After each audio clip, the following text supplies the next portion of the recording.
Welcome, everyone. This is Service Year Alliance. Thank you for joining us for our best practices in engaging candidates from acceptance to start of service. In a few moments, we'll introduce today's speakers and panel. But before we start, just wanted to do some housekeeping. First, you can at any time chat or put stuff in the Q&A for us. We will be monitoring throughout the webinar. And second, at any time, if you have any audio issues, please let us know, or any logistics. We can't always guarantee that things will be great on the WebEx system, but we will try our best to accommodate everybody. And for all our webinar offerings, you can always go to serviceyear.org/webinars. My name is Brian Hall. I am the Associate Director of Organizational Learning here at Service Year Alliance. My opportunity and job is to take some of the best practices in the field and find ways to get it out in resources or through webinars, such as this one. I am also a Peace Corps alum, so a Service Year alum. Kara? Yeah, definitely. So, hi everyone. My name's Kara. I am the Associate of Corps Member and Alumni Engagement here at Service Year Alliance, and my role is to develop resources to support both Corps members and alums through their time. And I'm actually a Habitat for Humanity AmeriCorps alum myself, so I'm glad to be joining you all today. And hi, I'm Jonas Kane. I'm the Associate Director of Certification at Service Year Alliance. As a big part of my role, I help lead our organization and user engagement efforts on serviceyear.org. And I'm also a fellow Service Year alum like Brian and Kara. I served with City Year Philly as well as Teach for America Baltimore. Great. So today we are here to talk about what it is to really engage your incoming Corps members from the day that you accept them to day one of service. So today's agenda really is like discussing how and what you would do in your pre-service engagement plan, so some tips and tricks and things that we've heard. We'll talk about implementing your engagement plan, and lastly, we'll talk about how Service Year Alliance can help you in this continuum. So the first question is, why have a pre-service plan? And so this webinar really connects to the previous one that we did on interviewing. Some programs, have plans that go through the interview process. A stringent interview process or things done in your interview process can be very similar to some of these engagement pieces.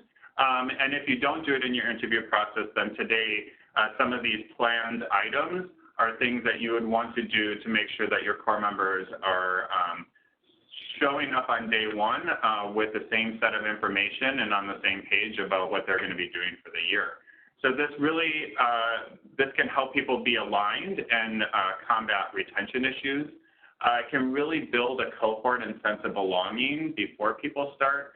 And as you can see, prepares Corps members for their service, especially in stipend and benefits. To go over why the pre-service plan and some of the tips and tricks, I'm going to hand things over to Kara. Okay, so just a few things to mention. Some of the things that we'll suggest as part of your pre-service plan may not be new to you. We realize this. Through our work with programs, we know that many of you are already doing some of these things, but we hope this comprehensive overview will provide you with insight into how other programs operate and give you a few fresh ideas. If at any point you have a suggestion of something that works for you that we maybe didn't mention, please feel free to share that in the chat at any time. We know that you guys are the experts because you work with members every day, and we're eager to hear about your methods as well. All right, so there are 3 things to keep in mind when creating your pre-service engagement plan. We'll dive deep into each of these in more detail, but I just wanted to run through them quickly here.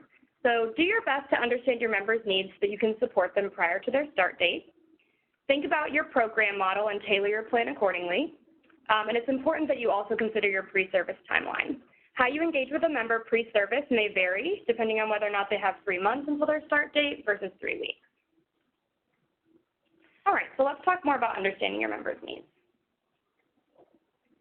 When you're developing your pre-service plan, it's important to consider the member's current circumstances. So we're talking about where they currently live. If they're not living locally, they may need assistance relocating. Think through what level of professional experience they have. So if it's their first time in an office, they may need some additional support. Also, what is their knowledge base around service? They may need extra information on what service is and what it means. And you should consider overall how you can make their transition into service as smooth as possible. All right, so there are some support resources that Service Year has. We have a variety of resources and guides to help you support your members. And when you enroll them, we'll send you some of these resources, but you should tailor them accordingly based on your program's needs. Brian is currently putting a link to our Survive series in the chat box here. There's a relocation and housing guide within that larger series, so please feel free to check that out whenever you have time. On that note, let's talk more about what it means to tailor your pre-service engagement plan based on your program model. There are a few things that you should consider. All right, so cohort versus one or a few members. So if you have a large group of individuals, it's important that you provide them a way to connect with one another prior to their start of service. Starting an email thread and sending out everyone's contact information is a great way to do this. If you have new members joining a pre-existing team, it can also be helpful to introduce them individually and make them feel like a valued member of the team. If you only have one or a few members, we encourage you to connect them with alums in the area or possibly schedule a meetup. Are your members local or relocating? If your members are local, invite them to visit your organization prior to service. But if they're relocating, it's good to host virtual office hours or even a Facebook Live event with currently serving core members. This can give your new members a glimpse of what their term will look like and how your organization operates. Okay, so you should consider whether your members will be serving in one location or at different locations. If your members are serving at one location, send out organizational information and possibly a brief job description of each person's role in advance. But if your members are at multiple sites, provide context to the role your organization plays in relation to the member's service year versus the role their host organization is going to play. It can also be helpful to send out information to the entire team, informing them about where their teammates will be serving and what they'll each be doing at their prospective organization. All right, so when developing your pre-service engagement plan, you should consider your timeline. This will help you determine how much engagement and follow-up you need to have with your members.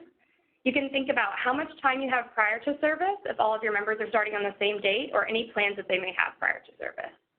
For example, if they're a college student, be mindful of their exams and year ending. If your wait time is over the summer, ask about travel plans. This can help you know when to expect to hear from your core members. Communicate regularly. So communication is key when working to keep service members engaged. Sending something physical in the mail, like an acceptance letter or a package, can solidify a formal agreement with service members. So that's something we recommend doing. Figure out how they prefer to be communicated with. This keeps you from wondering why you may not be hearing back and helps maintain clear lines of communication for you and the member. And remember to be specific in your messaging about what is time sensitive and what isn't. All right, so other ideas for engagement.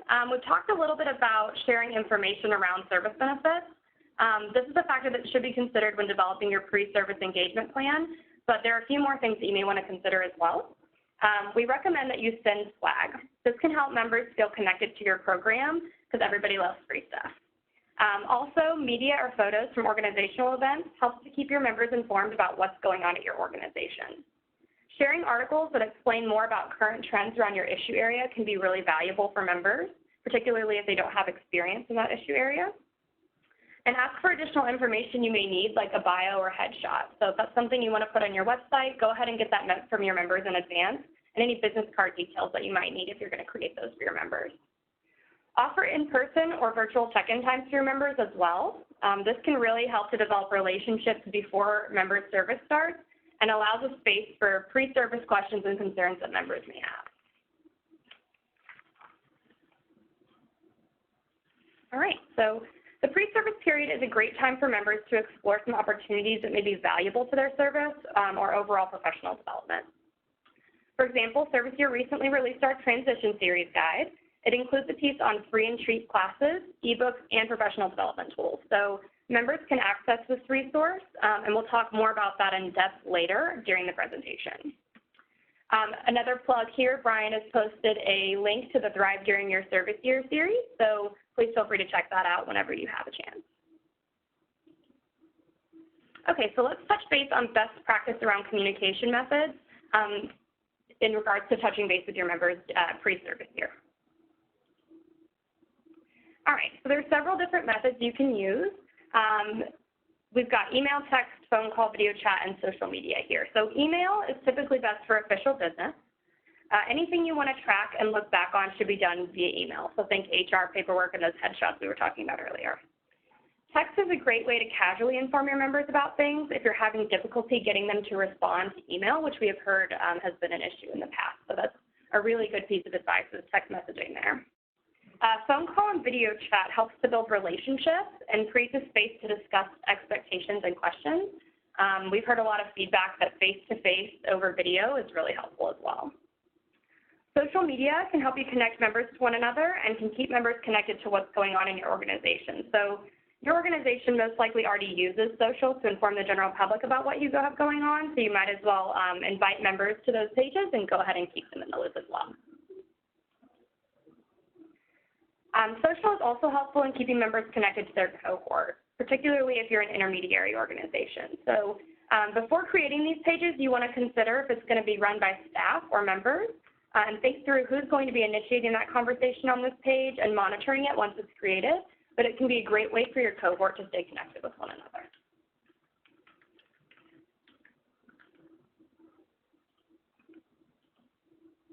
If you only have one or a few members, social is still a good tool.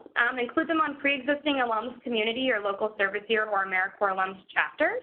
It helps them stay connected with the larger alums network, which makes them feel invested even before their service year starts.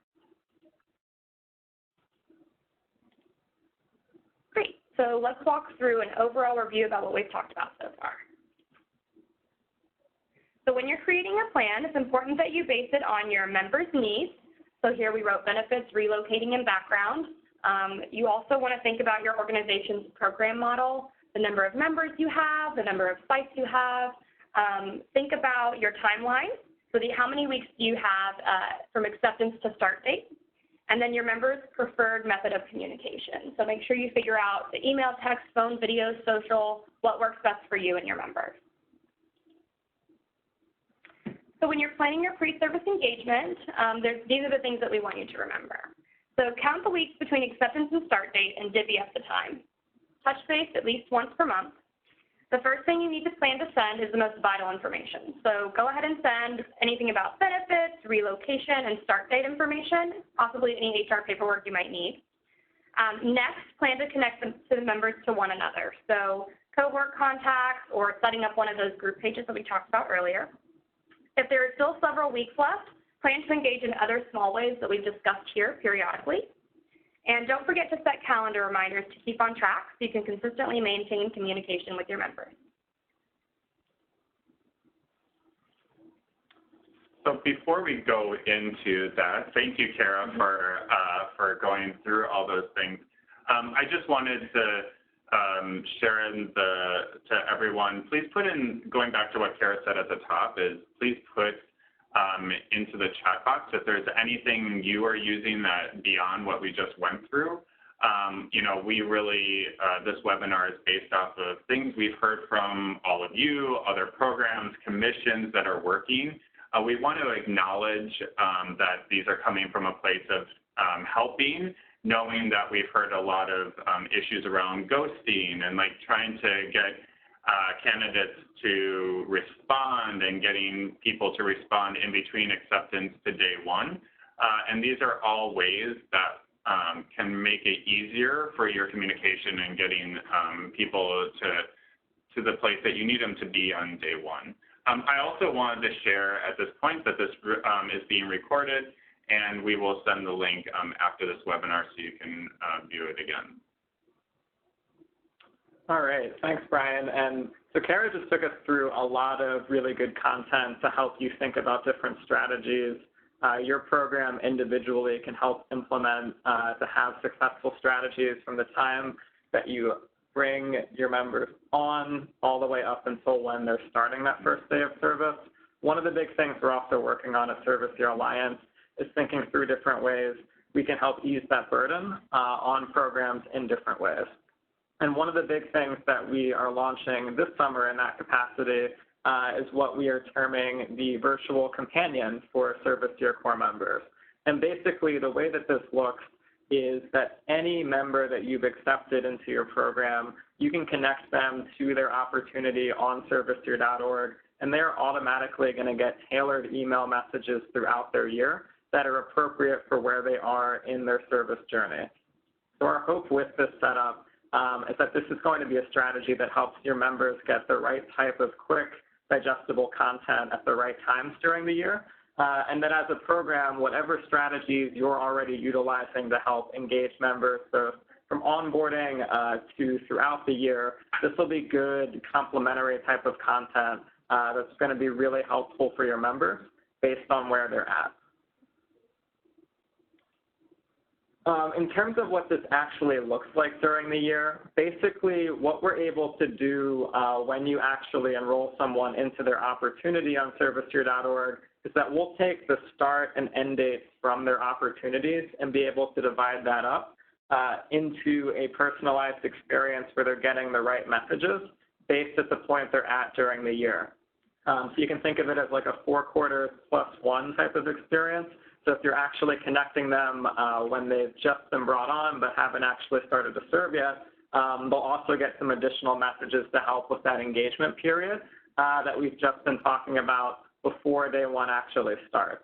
And then within the actual service year, that's where regardless of whatever length they might be serving, whether it's 10 months, 8 months, 6 months, we'll be able to divide that up automatically to ensure that they're getting the right type of content at the right time during the year.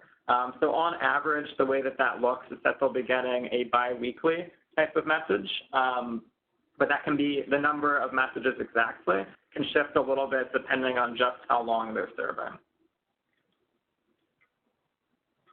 In terms of some sample messages of what this looks like, one thing that I'll also say at the outset is that when we are launching this later this summer, we are going to also be providing a 1-page overview that shows you a general breakdown of what types of messages members are getting throughout the year. But just to kind of quickly go through some of what those messages look like, that includes that stuff from right when they've been accepted up until day 1. And so that's kind of a combination of some inspirational content, congrats on getting ready to undertake this big journey, versus some practical stuff that is more in the weeds on how can you think through relocating and doing some of the basic things to make sure you're getting set up for your service year.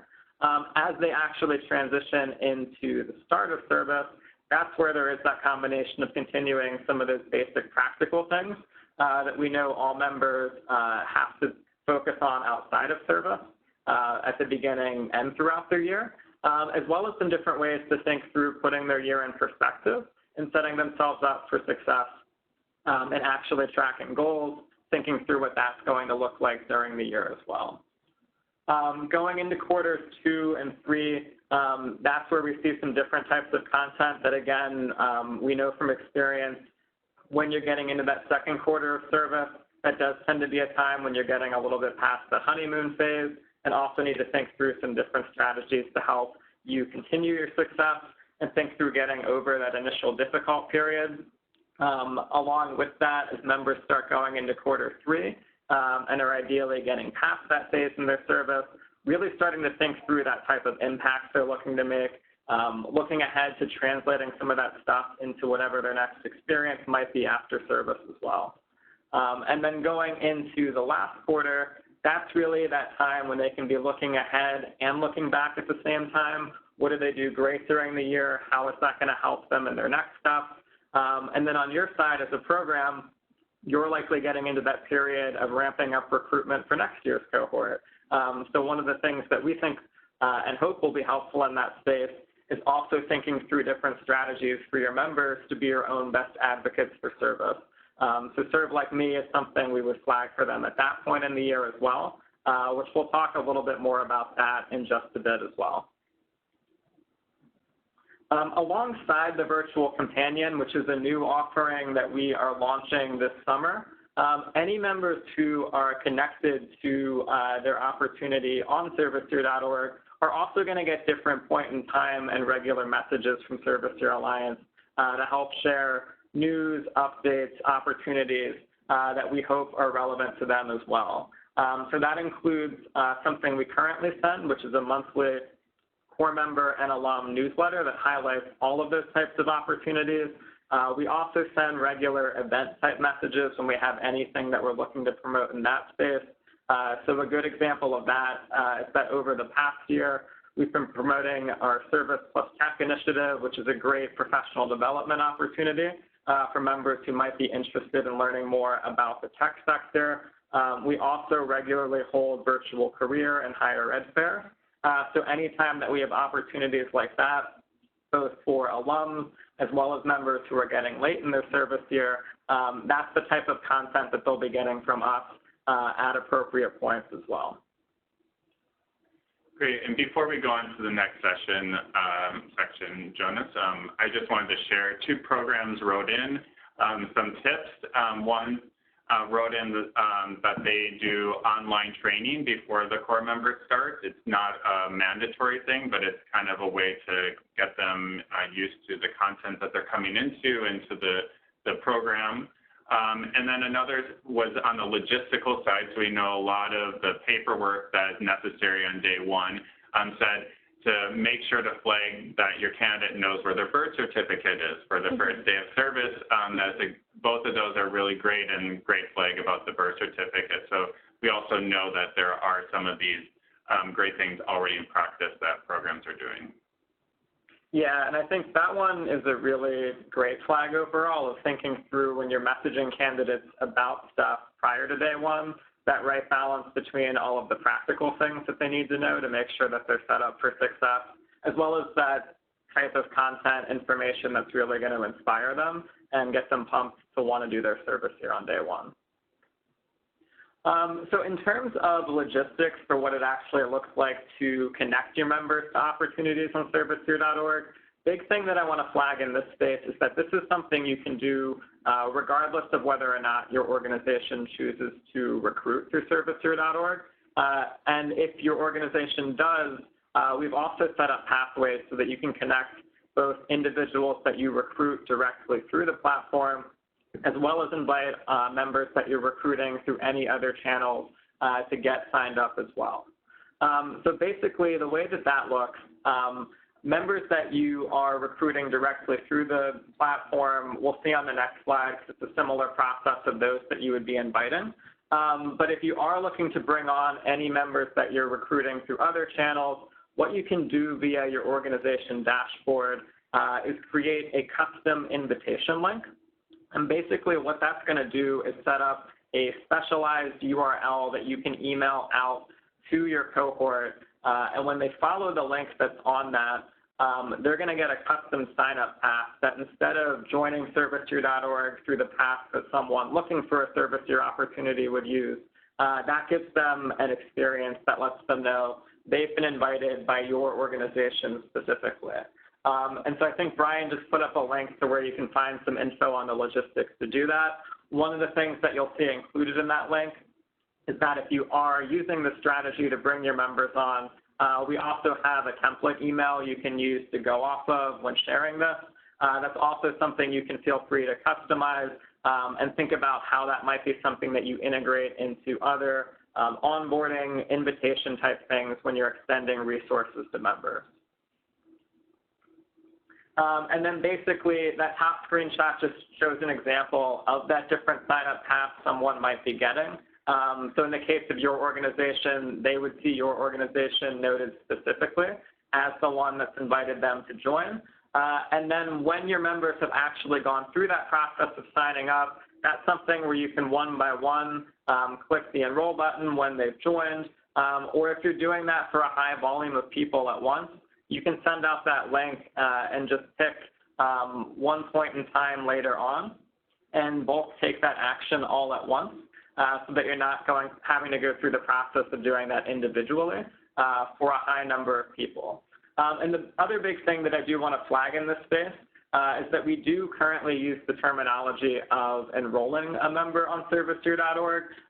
Big thing that we want to flag, since we've occasionally gotten a couple of questions about this, is that that is strictly terminology we're using as a way to connect a member in a really light level way to your organization on our platform. So if you are an AmeriCorps organization and thinking through anything that you have to do through eGrants, there is no connection whatsoever between that. This is strictly a complementary type of resource offering, and that's a pathway to get a member connected to your opportunity. And I just want to share with that connection to opportunity are those things that we just talked about. So the virtual companion is something they will get, and also the monthly core member and alumni newsletter. Awesome. And if we look at that next slide, alongside all that different content we're sending out, other great thing that we've really been working to build up on serviceyear.org is that over time, as we have more people signing up and looking for opportunities, and we have more people who are getting connected to the opportunities they're serving in, we're really starting to see a more robust community of people and profiles who have served in your program. So alongside your members getting this great type of content, this is also a way where you can see them flagged publicly as someone who's serving in your program. They have the capacity to post on their profiles, stories, they can upload photos, all of that content they could share back with you. We also have social links that allow that to easily be shared on social media. So when you're thinking through things like collecting testimonials from members and also being able to highlight members who are currently serving when you're thinking forward to next year's recruitment, that's all stuff that you can have on your radar there as well. And then lastly in this space, as you're also getting your members connected, one of the big things we flagged as members are getting late in their service year is that that's a really great opportunity for them to look back on all that they've accomplished during their year of service. And while a big part of them is definitely going to be looking ahead to whatever their next step might be, whether that's going on to school, going on to a job, or potentially doing another service year as well, that's also one of the best opportunities where they can be an advocate for your program when they have that experience of doing their service year fresh in their mind, and are going to be most excited to want to tell others about that. So something that we launched this year at Service Year Alliance is a really light-level referral campaign called Serve Like Me that gives them an opportunity to share about their experience, encourage friends, family, others to consider doing a year of service, and to really try to amplify that message through shared language to help build awareness both for their own program as well as for service year opportunities on the whole. So Brian shared a link of where you can go to check out more information about Serve Like Me. So that's something that we're running as a stronger pilot during the summer of 2019, but it's also something that we're looking to integrate as a long-term strategy as we think through different ways to be able to leverage outgoing core members and really make them your own best advocates for service.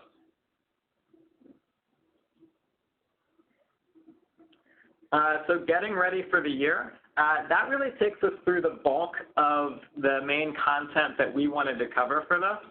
But before we wrap up and take any questions, we did want to take a look at what some of the big takeaways that we want to make sure that you step away from today's webinar are. So in the first part, Kara did a lot to go through some of the different things that you can think through as you're thinking about that experience from accepting members and taking them up to day one of service.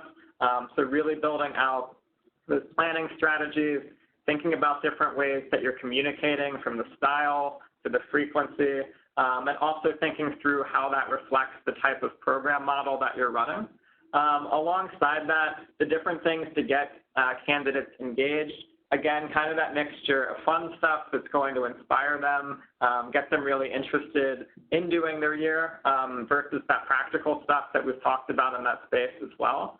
And then different strategies that could be helpful to engage them on social media as well. And then again, at Service Year Alliance, particularly as we're launching Virtual Companion and have some of those other types of supports being offered through our regular messages, we definitely hope that connecting them to their opportunities on serviceyou.org is something that will both help them get some of that right type of information right from when they're accepted all the way through to when they finish service and become alums, and hopefully are becoming great advocates for whoever is going to be serving in that program for the next year. So at this point, we will go ahead and pause. If you do have questions that you want to send in, we'll stick around for a little bit, so please feel free to send any questions you'd like to ask to the team via the chat box.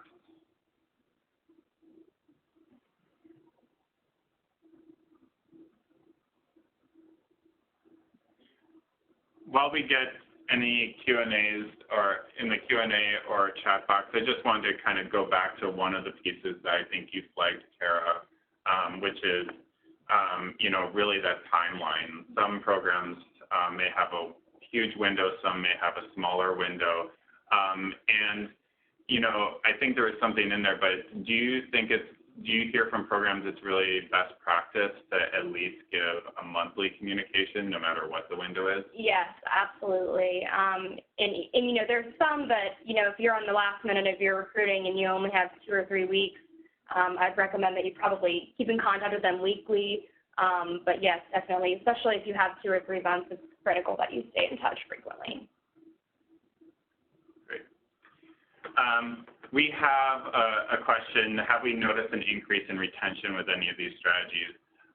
We have heard from programs, and I'd love to hear from my colleagues, that a lot of these strategies have helped keep folks engaged, especially, I think, just the question that I just asked Kara is when there is silence, it kind of can lead somebody to feel anxious about, like, oh, I just signed on to do service. I don't even know what this is, and, like, I got an acceptance package, and then I'm not hearing from them, especially as we see the next generations come in.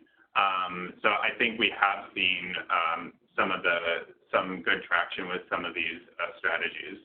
How do you feel, Kara, and then Jonas? No, I absolutely agree. I think that, you know, particularly piggybacking on what Brian was saying, if you think about a traditional job setting and how you would find out about a job and probably start immediately thereafter, it can make people feel anxious. So these strategies can be really helpful in just bringing your members some comfort during that time in which they're getting ready to start their service year. Yeah, and I think the other big thing I'd say, and a lot of what Kara went through at the start, is that you're really thinking through utilizing these different elements based on what also makes sense for your program. So some of the strategies we're recommending are more high-level, general ones that are applicable across programs. But when you also look at it with your own program, think about those things like gap from when members are accepted to when they're starting, number of members that you have, and you can really customize and tailor some of this stuff. Because really, the key things at the end of the day are that you are definitely more likely to see some success if members have that practical knowledge of what they want to do, and that they know it's really the right experience for them. And that's also a big part of why we're looking at doing this webinar as the last of 3 in a series. So ideally, this is also something that's happening after you've done that process of really building awareness, recruiting candidates, determining if someone's a good fit for your program. And ideally, at this point, you have that good sense that they will be a good candidate for your program. And this is really just that stuff that's helping to fill that gap between when they've been accepted and when they're actually starting on day 1. Our next question I'm going to pose to you, Jonas. Is service year independent from AmeriCorps and other programs? Yes, so Service Year Alliance is a 501c3 nonprofit. We do have a partnership with the NCF, but we are not affiliated with any government agencies ourselves. Yes, and we also work with the whole AmeriCorps family, so State National, VISTA, NCCC, also Peace Corps, and programs that do not get funding from the federal government as well. How much would it cost to enroll on Virtual Companion? Yeah, that's a great question. So Virtual Companion, we currently have 2 general access levels on serviceyear.org. Our basic access level, which is fully free, and our premium access level, which is a paid tier. Virtual Companion currently falls in our basic access level.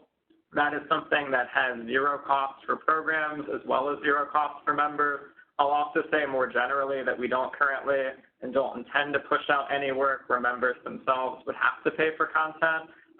And this specifically is something that we are hoping will be a useful add-on for all programs.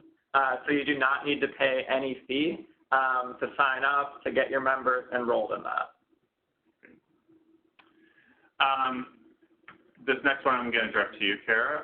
If you hire somebody a week or two before starting, is it overwhelming to send them all the content at once? Should they get less information? How should you roll that out? Yeah, definitely. So I would flag this in two ways. One, I would say think about the person you spoke with during the interview process. If they have prior experience with service or maybe understand what service is, then you might feel comfortable sending them a little bit more all at once, so it's not so overwhelming, because especially for people who have never done service before and don't really understand the industry or the field, it can be a lot of information. However, if it's a return member or someone that you know has more experience, I think you should feel comfortable to do that. I would also say best practice is probably just sending high-level information first and then following up with the more detailed information. So thinking of HR paperwork, the AmeriCorps requirements versus what your organization may need from them in terms of like a bio, a headshot, things like that. So that's my best advice. This next one, I'm going to have you respond, Jonas. With Serve Like Me, is that a posting to our website, posting to their sites? How does Serve Like Me work? Yeah, and I'll also let Kara chime in, because I think we had an update go out just today on that one. But basically, Serve Like Me, we have the capacity to help support getting enhanced and branded photos, but that's not at all a requirement for participation. Our goal was to build up some shared language, hashtags, things that members can use when posting, but to really make it as straightforward as possible for members to post themselves. So you can think about that as something that your members who are currently wrapping up their service year or any of the alums of your programs can utilize. Literally all they need to do is go on one of the social media channels, put up a short post, use that Serve Like Me hashtag, and really that's just their way to put up a message, a photo, and encourage others to serve. As a program, there's really no requirement that you have to do anything on your end other than encourage your members to participate. And Kara, I'll let you chime in as well, because I know that we have some different incentives for pushing out for that. Yeah, definitely, and I was going to flag this earlier, so I'm glad that you asked that question. So I would totally agree with Jonas and say if you want to link to your job listings as a way to also direct, if your members post, they can direct their friends to your job page. I think that's a great idea as well. We're also always happy when you link to the serviceyear.org exchange to see all of our job opportunities. So I'll just put that note in there. I also want to flag that many of you have probably seen our Dino and Eagle costumes from our Let Us Serve campaign that we did a few years back. We are offering those as an incentive through July 31st. So for anybody who posts, they'll be entered in a chance to win a little raffle to possibly get an Eagle or Dino costume themselves. So I encourage you to let your members know that's an awesome incentive that they can win and post today for Serve Like Me. Cool. And yeah, and we're continuing to push out those different types of incentives through the end of July of this year. And after that point, we are still going to be letting that continue as an ongoing campaign, but we're going to be doing that really active push for it throughout this summer. We have one last question so far. I'm going to gear this to you, Kara. How would you, or would you change a pre-service plan, or would it differ, is a better way of putting it, would it differ for a part-time member versus a full-time member? That's a really good question. I think that it would differ. I think that's part of the tailoring it to your program model piece that we talked about, especially if you have part-time members coming in that maybe aren't, and I guess it also depends on if they're part-time hourly or if they're part-time, they're doing a quarter year or a summer season. So I think that would probably fall in most with how they're interacting with their teammates, and that's something to consider when you're thinking about tailoring it to your program model. And I would say, you know, in your part of the presentation, that tailoring is like really looking, and we haven't really highlighted on this. This is really getting to day one, but thinking through what's at your orientation schedule. So I think for part-time and full-time, sometimes that orientation looks different. So that can also be a good benchmark of like maybe how you engage them as well. Absolutely. Let us know if you have any other questions. These have been all fantastic. As we're kind of waiting or as you're typing in more questions, I just wanted to, you know, say thank you. I also wanted to put into the chat box our next webinar link. You can register today. Next month, we are talking about how Service Year Alliance can help you. We have done a lot of updates to serviceyear.org. We've created new offerings for programs. And we really wanted to review in 2019 what that looks like for programs and how we can help programs and commissions. I should add and commissions there. So please join us for as we go through all of Service Year Alliance's offerings in 1 month. Are there any other questions out there? I am looking at our chat box or Q&A.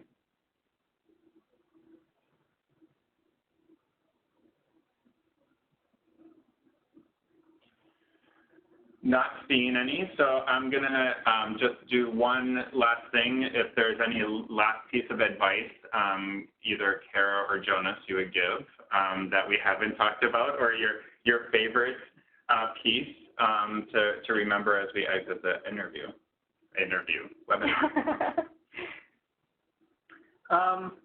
Yeah, I feel like I've already said this, but I think the big thing is we've laid out some different strategies that we think and we've heard from other programs are ones that are successful. But whether it's the last question we got about part-time versus full-time, or different things about how long someone's going to be serving, type of service, is it team-based service, all of those different things like do factor into what's going to be most helpful in this space. So really, these are strategies to think through. And the key thing is really just that you're doing something in this space. So regardless of whether you're doing 100 things or doing 5 things, if you're currently at a spot where you're on that lower side and not doing a lot, this could also be an opportunity to think through what are some of those things we could try out for next year's cohort. And as we talk about with recruitment overall, each year is really a new opportunity to look back, see what you did last year, reflect on what's worked well. So really think about each year as you're trying out some new things and looking back on what you did. That's really a new opportunity to improve on those best practices going forward each time. And I would just reiterate alumni engagement as a really important tool for keeping your members engaged pre-service. And I say that in my own individual experience, my experience working with core members, and also my experience talking to programs that, you know, your members are, particularly if they've never done service before and they're on the younger side, don't have professional experience, they're really nervous, may sometimes feel apprehensive, and don't really know what to expect in a service year because it is such a unique experience. So engage your core members with your alums as much as you possibly can. Engage them with one another so that they can really start to immerse themselves in what it looks like to serve and get excited about serving with you for a year. Well, we want to thank you from Service Year Alliance for joining us today, and we want to always thank you for what you do for the National Service Year field, for your community, for your organization, your core members, and your beneficiaries. Thank you so much, and we hope you have a great day.